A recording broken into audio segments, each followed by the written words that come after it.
Bugun sizlar bilan qanaqasiga ChatGPT'ning ichiga to'g'ri prompt yozishdi, qanaqasiga Nano Banana orqali realistik rasmlarni generatsiya qilishdi va Flow platformasiga Veo 3.1 dan realistik videolarni generatsiya qilishni o'rganamiz. Eng birinchi navbatda kelinglar, prompt o'zi nima ekanligiga oydinlik kirgizaylik. Prompt bu sun'iy intellektga beriladigan topshiriq yoki buyruq, sun'iy intellekt sizni tushunishi uchun beriladigan matn yoki instruksiya deb atasak ham bo'ladi. Biz sizlar bilan prompt yozish uchun eng birinchi navbatda ChatGPT sun'iy intellektiga kiramiz. ChatGPT sun'iy intellektga kirgandan keyin Новый chat knopkasini bosamiz. Новый chat knopkasini bosgandan keyin biz o'zimiz xayolimizda nimani ko'ryapmiz, nimani rasmini generatsiya qilmoqchimiz, o'shani matnini ChatGPTga yozamiz. Misol uchun men ko'chada turgan mushukni rasmini generatsiya qilmoqchiman. ChatGPTga ham xuddi shu narsani aytaman. Ko'chada turgan mushukni rasmini promptini Nano Banana uchun yozib bergin. Yozib bo'lganimizdan keyin mana bu knopkasini bosamiz. Ko'rib turganingizdek, ChatGPT bizga sразу promptni chiqarib berdi. Biz promptni shunchaki kopировать qilib olib, sizlar bilan Flow platformasiga o'tamiz.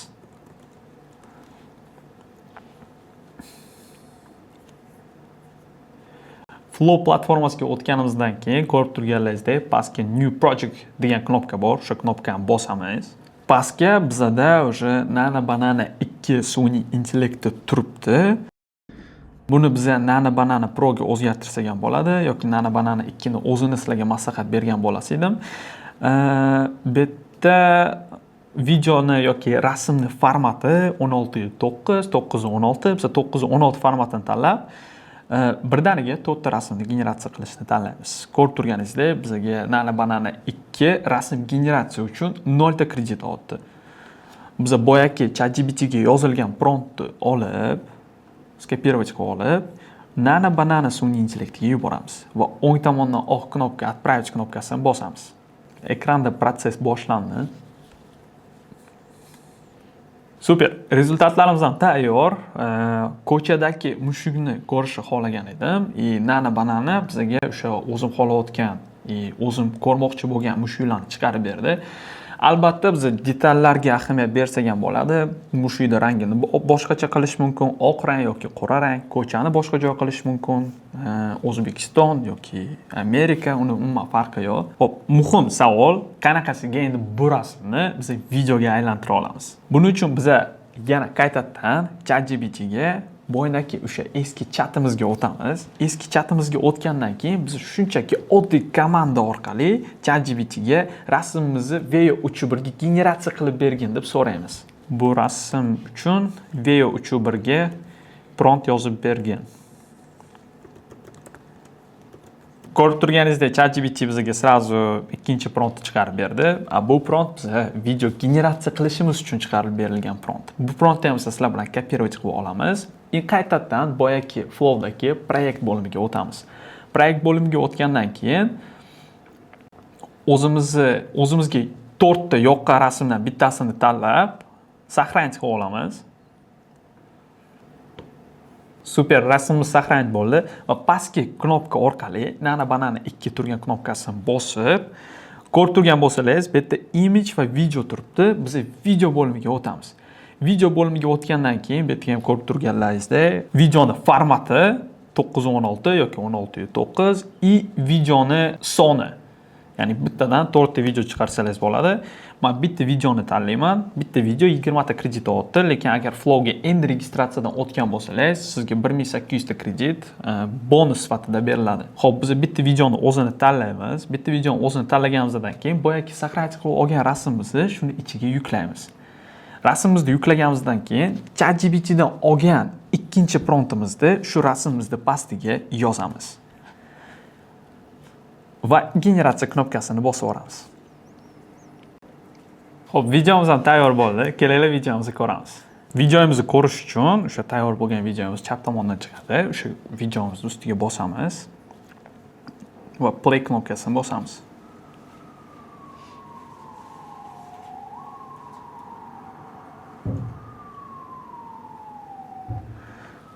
Super. ChatGPT bergan prompt orqali biz hozir sizlar bilan rasm generatsiya qildik. ChatGPT bergan prompt orqali biz hozir sizlar bilan video generatsiya qildik. Bundan tashqari, siz o'zingiz istagan narsangizni modelga kirgizib yoki o'sha narsani videoga generatsiya qilsangiz ham bo'ladi. Buning uchun men sizlarga отдельно Omni AI agent tayyorlab qo'yganman. Shu videoni oxirigacha ko'rsangiz, описаниеda o'sha Omni agent ham tayyor bo'ladi. Biz sizlar bilan Omni AI agentini ochamiz. Omni AI agentini ochgandan keyin biz o'zimizni modelimiz bilan modelni kiyimini yuklaymiz. Ya'ni kiyim bu o'zingiz istagan brendingiz bo'lishi mumkin yoki o'zingizning mahsulotingiz ham bo'lishi mumkin. Birinchi navbatda modelimizni yukladik. Ikkinchi navbatda o'sha kiyimni yukladik. Endi Omni AI agentga, ya'ni bu Omni AI agent sizni promptlaringizni professional darajasigacha yozib beradigan agent bo'ladi. Buni полностью o'zimiz ishlab, o'zimiz настройка qilib, ya'ni именно mana shu promptni professional yozib berish uchun harakat qilganmiz. Birinchi navbatda modelimizni yukladik, ikkinchi navbatda modelning kiyimini yukladik. Endi biz agentimizga buyruq beramiz, nani bananani ichida shu bizning kiyimimizni modelimizga kiygizishi uchun.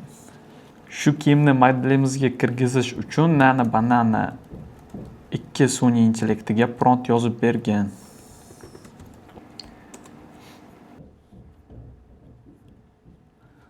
Super, bizga prompt yozib berdi. Promptni biz sizlar bilan skopировать qilib olib, qaytadan Flow platformasiga o'tamiz.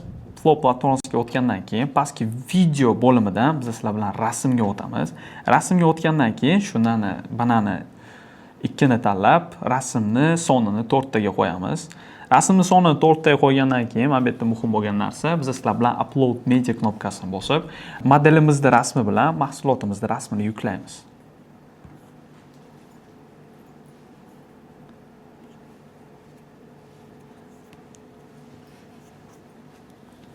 Super, yuklaganimizdan keyin ikkalasini ham tanlab olamiz. Bizani Omni AI agentimiz bergan promptni skopировать qilgandan keyin mana shu pastga o'shani yuklaymiz. Uni yuklagandan keyin generatsiya knopkasini bosamiz. Bizani sizlar bilan rasmlarimiz ham tayyor. Ko'rib turganingizdek, mana bu bizani model edi. Bu biza kirgizmoqchi bo'lgan kiyim edi. Mana bu bizani tayyor natijalarimiz. Modelni yuzi umuman o'zgarmadi. Biza xohlayotgan kiyimni shu modelimiz kiritib chiqdi.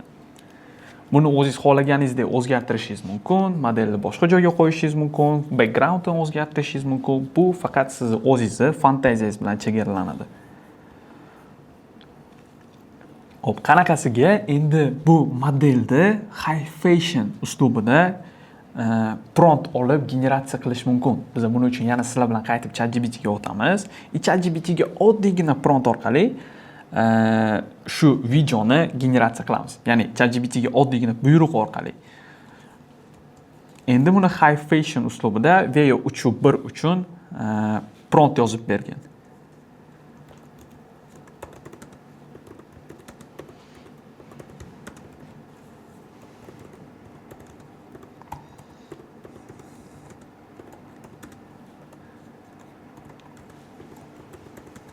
Super. Bizning agentimiz prompt yozib berdi. Endi bu promptni sizlar bilan kopировать qilib olamiz. Negativ promptgacha, pastdan kopировать qilish shart emas. Yana qaytib Flow platformasiga o'tamiz. Bizga chiqarib bergan rasmlardan yoqqan rasmni tanlab, menga misol uchun mana bu rasm ko'proq yoqdi. Add prompt knopkasini bosamiz. Yana qaytib nani banana 2 sun'iy intellektga tushib, uni videoga o'tkazamiz. Videoni sonini bitta qilamiz va bizani agent bergan promptni mana shu yerga yuklaymiz. Va yana generatsiya knopkasini bosamiz. Videomiz generatsiya bo'lgancha kelinglar, men sizga ozgincha ma'lumot berib o'tib ketaman. Mana bu yerda nima uchun turli xil Veo'lar bor. Veo 3.1 Lite bu Veo'ni eng arzonroq, lekin yaxshi ishlaydigan tarifi. Shuni ham ishlatishni maslahat qilaman. Veo 3.1 Fast bu siz videongizni iloji boricha tezroq generatsiya qilib beradigan sun'iy intellekt. Veo 3.1 Quality bu ham sifatga ko'proq ishlaydigan Veo 3.1 sun'iy intellekti, lekin shunga yarasha kreditni ham juda ham ko'p oladi. Sizlarga maslahat bermoqchi bo'lgan sun'iy intellektim bu Veo 3.1 Fast yoki Lite deb ishlatinglar. Ancha kam kredit yeydi va sifatli narsa chiqarib beradi. Xo'p, videomiz ham tayyor bo'libdi. Kelinglar sizlar bilan videoni ko'ramiz.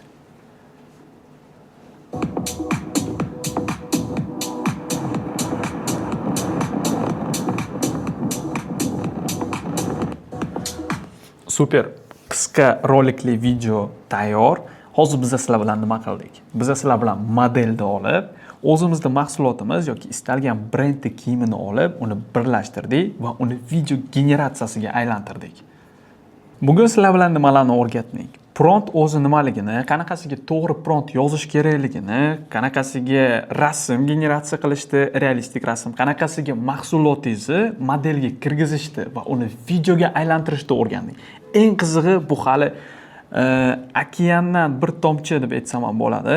Agar sun'iy intellektni professional o'rganishni xohlasangiz, sifatli mana bunga o'xshagan videolarni generatsiya qilishni xohlasangiz, men yaqinda Onna AI kursligimga start beryapman. Pastki havola orqali Onna adminga bog'lanishingiz mumkin. Onna AI agenti havolasini ham pastki opisaniyada qoldirib ketaman. Bemalol pastga o'tib ishlatishingiz mumkin. Xayr, salomat qoling.